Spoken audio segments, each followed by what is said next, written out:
It is 3 o'clock, and I'd like to call the Greater Dayton RTA Board meeting to order.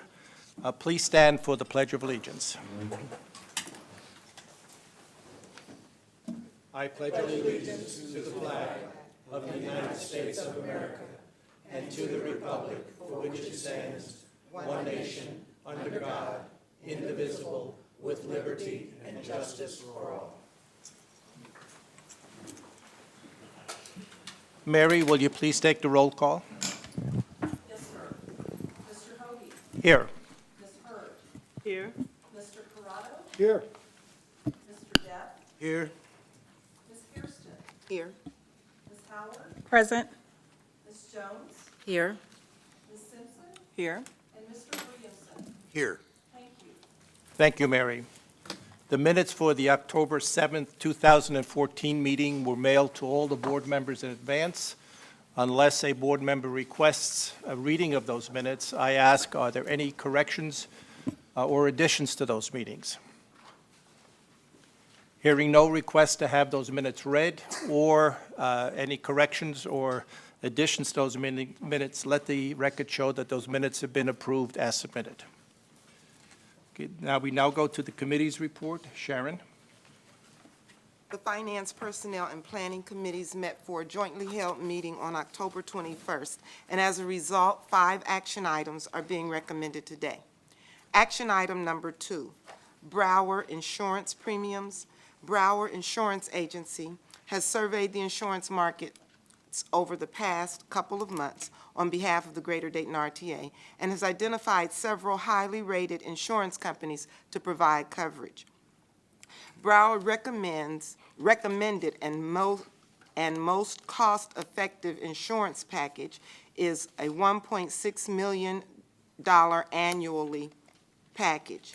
This cost includes average deductible and self-insured retention amounts. The cost reflects an approximately $100,000 of savings compared to the current coverage year. Mr. Mark Reynolds of Brower Insurance and RTA CFO Mary Stanforth provided a detailed explanation at our committee meeting, and the supporting information is included in your board package. Mary is available today to answer any questions the board may have at this time.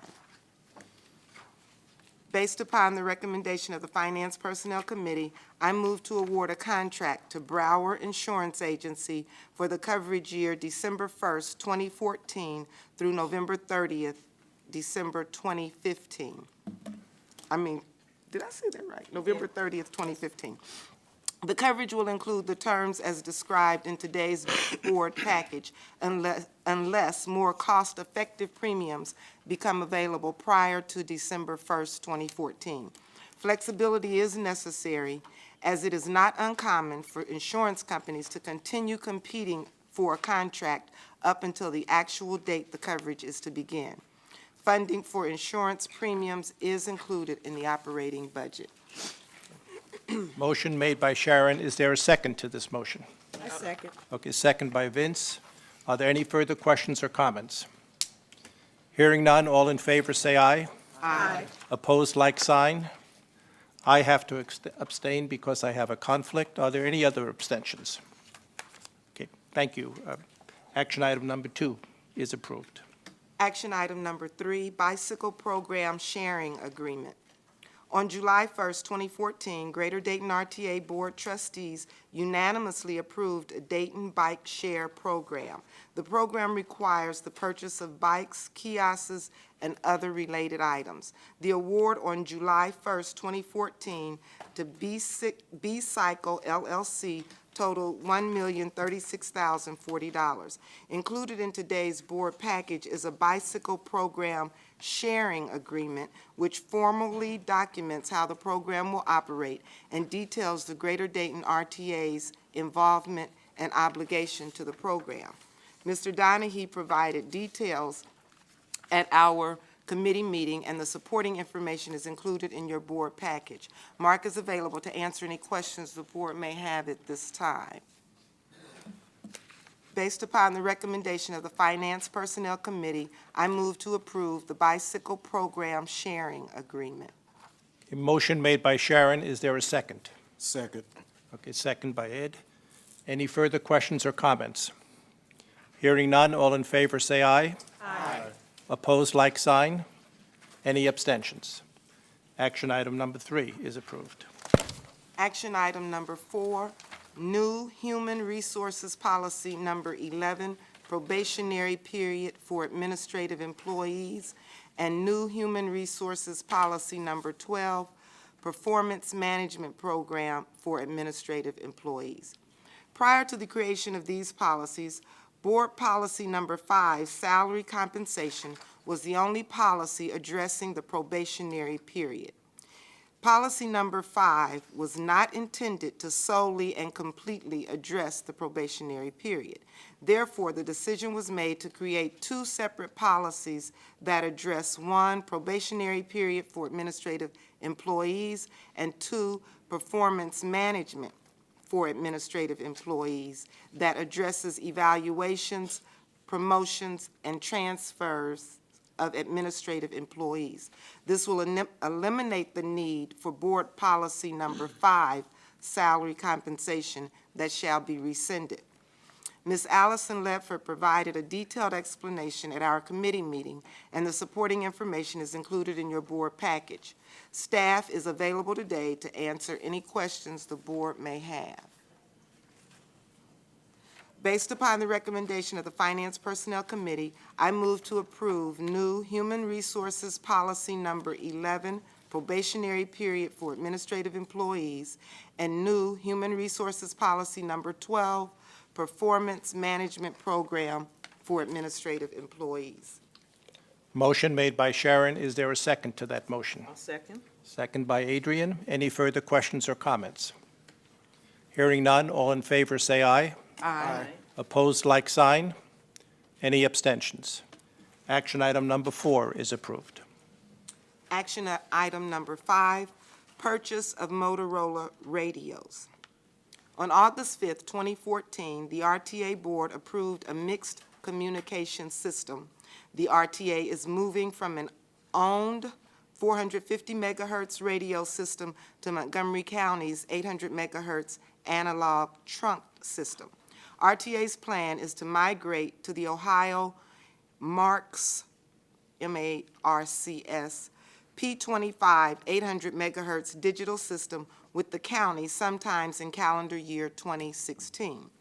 PS25, or Project 25, is the federal standard that will allow interoperability between federal, state, and local public agencies so that they may communicate in emergency situations. As a result of moving to the mixed communication system, the RTA will purchase approximately 350 radios of various types and models at this time. The quantities are the estimated maximum possible number needed for each radio type. The actual number ordered of each type will be determined based on each department's needs. The action item allows for radio purchases over the next 2 years. Mr. Hank Trimble provided a detailed explanation at our committee meeting, and the supporting information is included in your board package today. Hank is available to answer any questions the board may have at this time.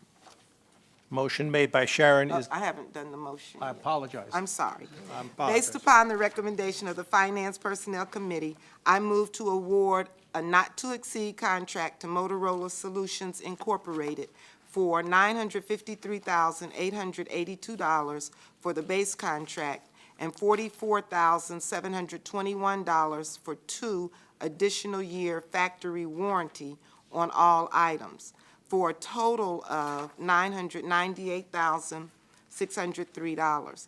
The motion also includes an award to P&R Communications Service Incorporated for full service maintenance in the not-to-exceed amount of $15,840 per year for option year 1 through 3, for a total of $47,520.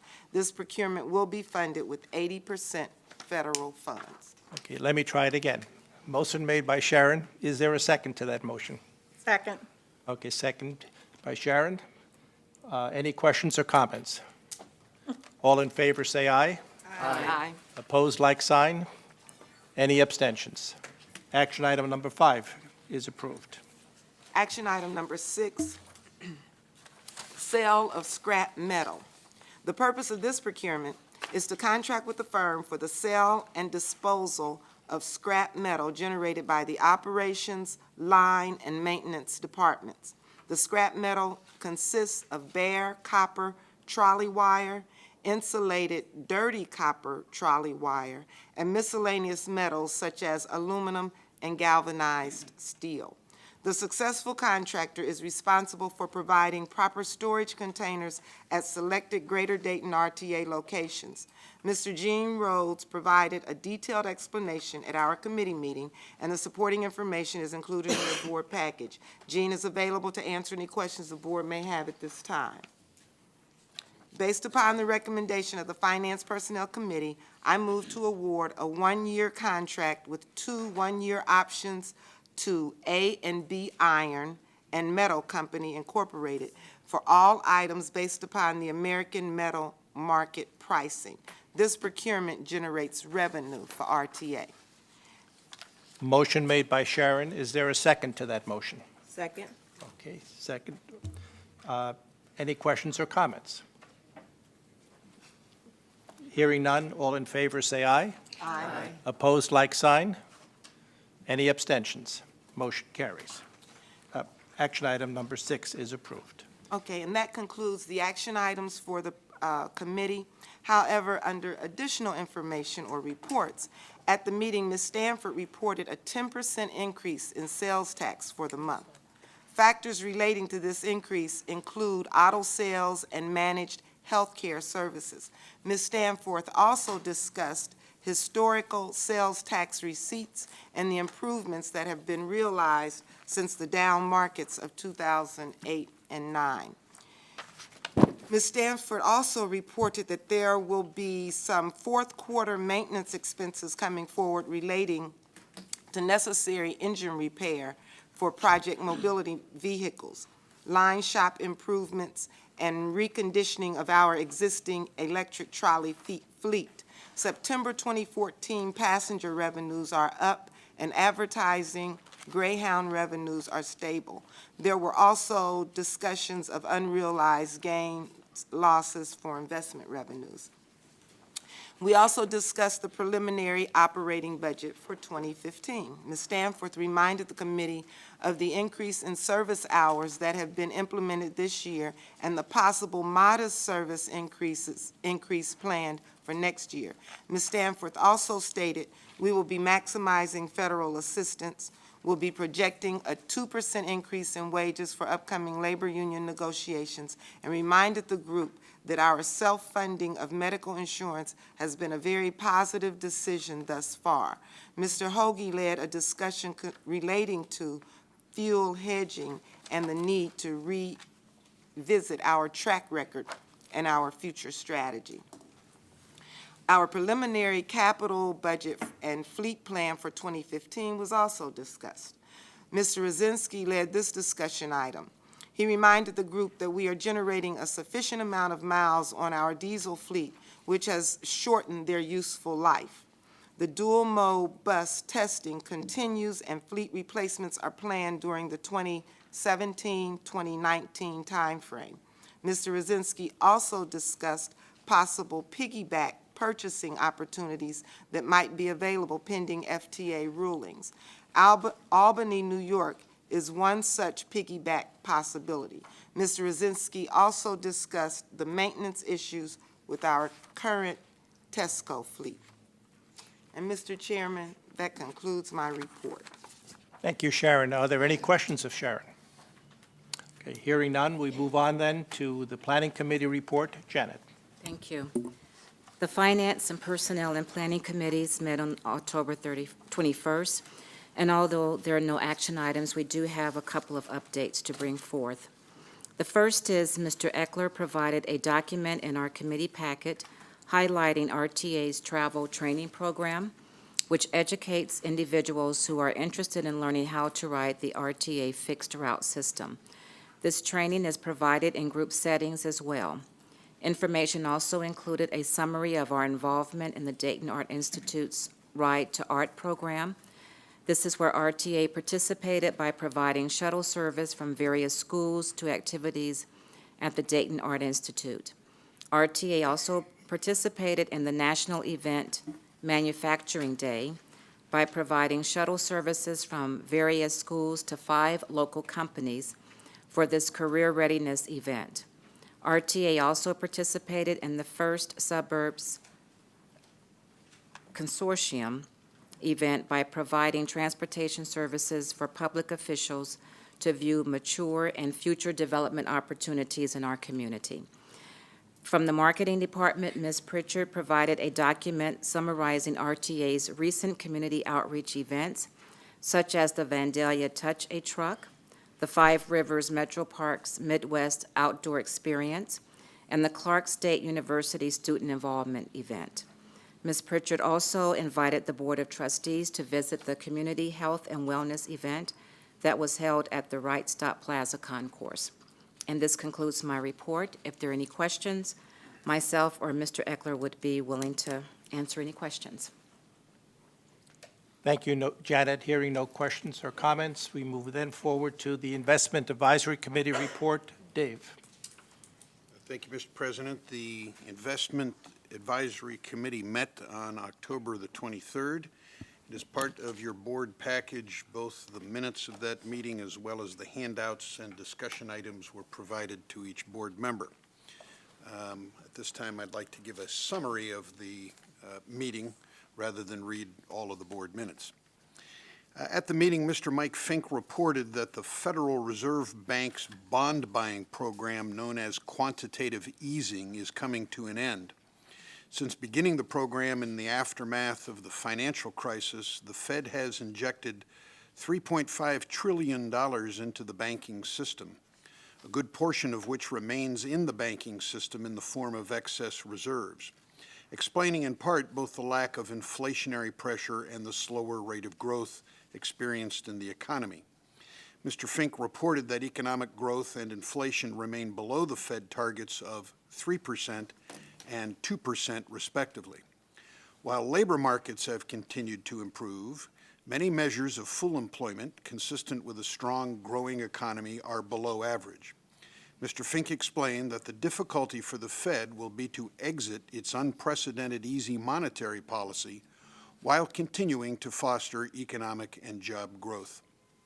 Mr. Fink also mentioned that the bond market has rallied recently due to a number of non-economic external factors, causing a flight to the safe haven of United States government currency and securities.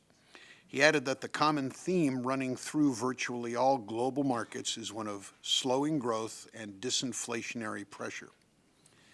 Next, Mr. Lee Shierlow reiterated that while the Federal Reserve's quantitative easing program would end at the end of October 2014, there was little likelihood that Fed policy would lean toward raising rates at any time in the near future.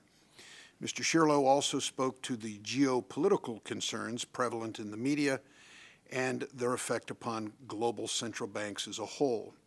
There seems to be a general bias to keeping interest rates low for the extended future as economic activity around the world appears to be slowing.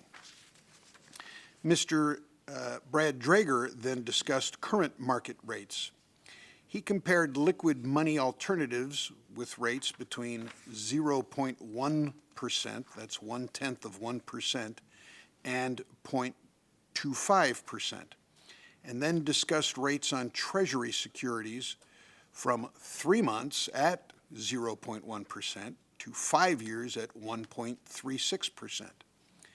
He then related the portfolio performance on a total return basis to those figures, as well as nationally recognized benchmarks. As of quarter end, the year-to-date performance of the RTA investment portfolio was up 0.91%, compared to 0.48% from the 1 to 3 year government Barclays Aggregate Bond Index. That's a good thing. Mr. Brad Drager then reviewed the third quarter fixed income portfolio analysis. He stated 59.5% of the portfolio is in FDIC insured securities and 40.5% is federal agency securities. The average weighted maturity of the portfolio is 2.72 years, with an effective maturity of 1.98 years and a duration of 1.93 years. The purchase yield to maturity is 1.12%, and the purchase yield to worst is 0.93%. Mr. Drager stated the estimated annual income is $325,010. For reference, RTA's portfolio consisted of the following as of the close of September. Total book value of all investments, including Star Ohio, Fifth Third, and R.J. O'Brien fuel fixtures account, is $49.1 million. Total book value of all investments, excluding the same, Star Ohio, Fifth Third, and R.J. O'Brien, $34.7 million, slightly less than $15 million difference. The committee then turned to Mr. Jeff Lemunyon of Linwood Capital, who presented a diesel fuel price risk management report, including graphical presentations. The following key points were made to the committee.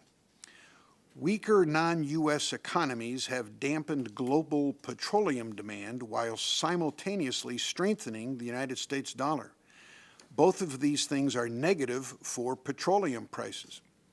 Domestic petroleum production is at a 28-year high. This decreases the impact of geopolitical risk in petroleum prices and also increases global spare capacity. OPEC, and particularly Saudi Arabia, have not yet indicated that they will curtail supply in light of the current oversupply in the market. And if I may detract, Mr. President, just this morning, Saudi Arabia declared that they were cutting their price to just the United States and not the rest of the world. Yes, so this changes on a daily basis what we're talking about. OPEC will meet later this month to discuss production cuts. Lower prices will slow global supply growth and increase consumption. Lower prices will stimulate global economic growth, which will increase petroleum demand and price. In light of these market factors, speculation is at a 4-year low. As these factors stabilize and reverse in direction, prices will be supported. In short, the market is oversupplied. A period of somewhat lower prices may persist in order to correct this, or OPEC may cut production, or both. Mr. Lemunyon recommended the following strategy. Wait for stabilizing factors in the market that would indicate limited downside price movement. Gradually continue to accumulate new hedge positions for 2016 as market prices stabilize at ever increasingly attractive prices. And consider hedging further toward our current 24-month limit. The committee then discussed this decline in diesel fuel prices and the impact this will have on RTA's financial statements in the coming remaining months of 2014 and 2015. With forecasted lower fuel prices, realized losses will likely be recognized as prices have already been locked in for 2015 around $3.05 per gallon. With so much uncertainty regarding where prices are ultimately headed, it was decided that a fuel hedging discussion will take place before the entire board at the jointly held Finance, Personnel, and Planning Committee meeting on November 18. A strategy for the future will be developed following that meeting. Mr. Chairman, that concludes my report. Thank you, Dave, for the very comprehensive report. And I think, as you can see, it's a very complex area that the Investment Committee has to deal with. As Dave mentioned this morning, it was announced that Saudi Arabia will cut its cost to the United States. It is generally felt that this will put the lower producers of fracking that has supplied this overabundance of oil to us here in the United States possibly out of business because they got to produce it at a certain level. It's an expensive form, and therefore, if they go out of thing, the supply of oil will drop further, raising the price further. So it's so complex, I don't know how one predicts where prices are going to go into the future. And that's only one of many, many, many variables that enter into this very complex area. So I commend the investment committee for trying to get its hands around this area. We use a consultant, and even consultants find it difficult to understand the complexities and where will all these variables move and how they will move. So thank you for your report. Are there any other questions that you may have of Dave? Hearing none, then we move on to Mark Donahue with your Executive Director's report. First of all, I'd like to say I am so glad that whether or not to hedge is a management decision. Aren't you, Mary? I also wanted to say thank you. One of your action items today is for replacement of our very antiquated radio system. And as you were acting on that, I was thinking that every bus operator, every mechanic, and every supervisor in our organization is going to be doing cartwheels tomorrow, just at the thought that we're finally going to get rid of our antiquated system, and that maybe you'll only have to have a conversation once, right, Shannon, instead of 3 or 4 times to make it work.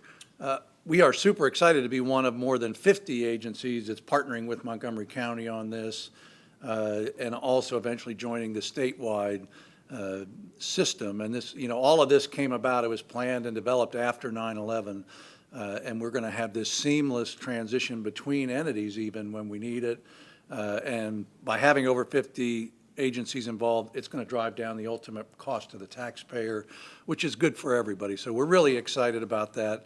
And I wanted you to know, it's an action item today, but it's going to be an incredibly big deal once we get things going and installed. So it's going to help us deliver better service down the road. I do have some information items for the board today. The first one, you have to be careful, this darn thing's heavy. We received a really nice thank you from the folks at Wright-Patterson Air Force Base, and I'll pass it down here. This is for our work to support both the tattoo event and the Air Force Marathon, which we do whenever they have an event like that, to support them from the community side. They presented this to Frank not long ago, and I think he was injured carrying it back to the building, but it's pretty darn heavy thing. But nice. So, we love our relationship with the base, and obviously they're great for the community. I know a number of you received an email that started out actually from Brower, our insurance agency, who happened to notice a community event we got involved in. And this is something that people probably don't realize, but we do this quite often. We had, I believe, a gas leak down on Monument Avenue a while back, and we had the city shut down a number of streets in downtown. Because of the weather, some of our people acted immediately, not only to detour our buses, but to send warming units. Basically, we sent buses to the scene for the buildings being evacuated so people would have a place to stay out of the weather. We do that all the time. We do it 24/7 when we get a call. They happen more often when there's a structure fire or something like that in the winter, or in the summer, it may be a cooling station for firefighters. But all the public service personnel know that we're available 24/7 to help with those sorts of needs.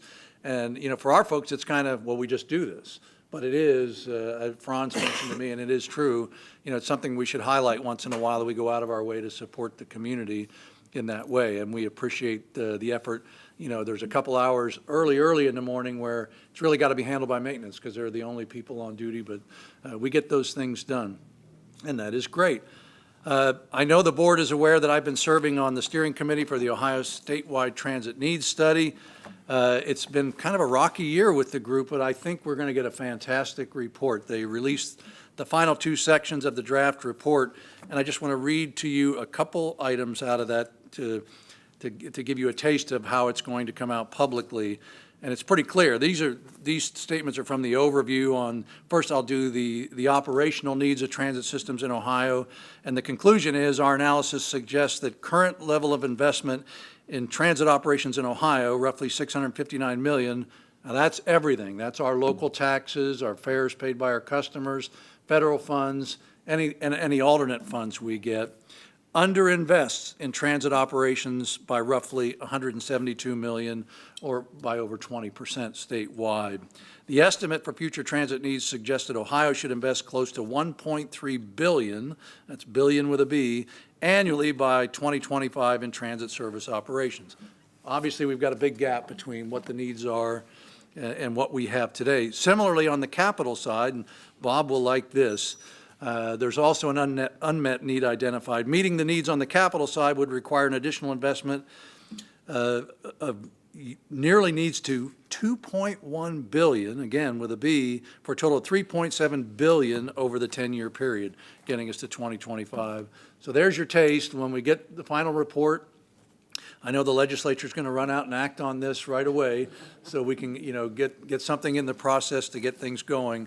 But I thought you'd be pleased to hear that. There were times during the year that we were concerned about, how this report would come out. And a number of people on the steering committee were very vocal, I would say myself included, that we wanted to make sure that, we were honest with the legislature so they could see what the real true need is in the state of Ohio.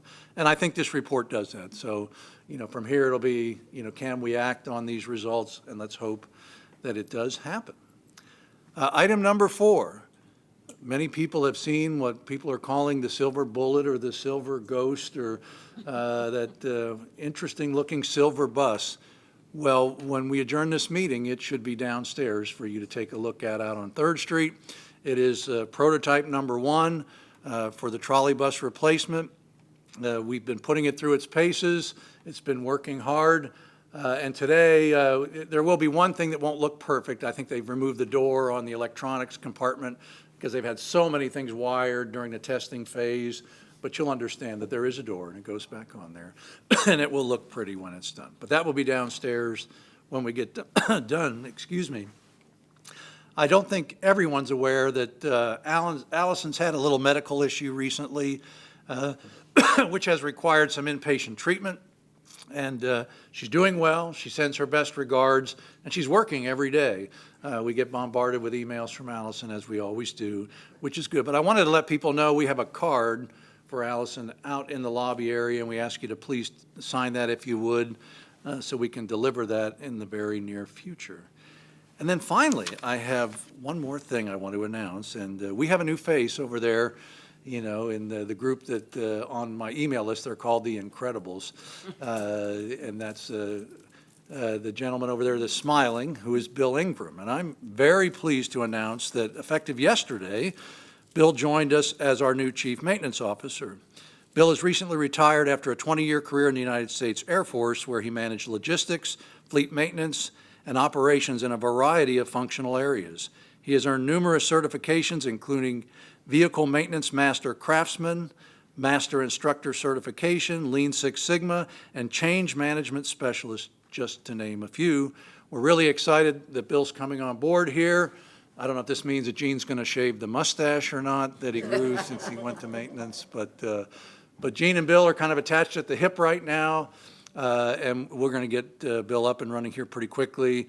And I invite you to talk to Bill after the meeting. I think you'll really be excited, and he's got some great stories about his last career, and we're really proud to have him on our team. With that, that's all I have to report, unless there are questions. Well, Mark, I'd just like to add our appreciation and recognition for the culture that you and your management staff have inculcated within the entire organization. The example that you just brought forth of helping where people had to go out in the street in the cold and automatically knew to send a bus to help in that regard is a wonderful example of that.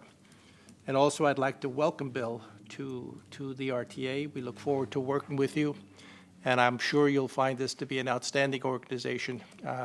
And the entire management staff is probably the best that I have seen in the transit industry. So welcome aboard and all the best to you. Thank you for joining us. Are there any other comments regarding anything that Mark has said in his presentation? Okay, hearing none, is there any old business to come before the board? Nothing. Mary, do we have anyone for public comment? We do not, sir. Okay, thank you, Mary. Are there any board announcements? I'd like to make a comment. I want to commend and applaud RTA for their community outreach again. You had your wellness fair on the concourse the other week, so I made a quick run through, and it was very busy. There were a lot of citizens there, And I also want to reemphasize that we do more than just transport people. We reach out to the community. And I want to also thank the vendors who participated as well. It's a good showing of concern for our citizens here in Montgomery County. So thanks again. Thank you, Janet. Any other comments from the board? I would just add to that, I think we had about 3 to 5 times the number of people participate that we had anticipated. So the community really, I think, bought into this. It was really fun to see. It really was. It was great. I would like to personally thank RTA for the additional pounds I have gained over the last month. RTA makes an effort to participate in the community events that go on, usually with the table, with some advertising and whatever, books are out, so that everybody in the community knows that we're a part. They see us, they hear us, and it's good to be known as a part of the community. So, How did you gain pounds by looking at books? because the books were seated at the table in front of the food. We choose our seats based on dessert. Very wise decision. Good, good. I don't think there's a need for an executive session. Before we adjourn the meeting, I'd just like to remind the board that the next board meeting is on December 2nd, and the next committee meetings are on November the 18th. With that, I'll entertain a motion that we adjourn. So motioned. Is there a second? Motion has been made and second. All in favor, say aye. Aye. Meeting adjourned. Thank you.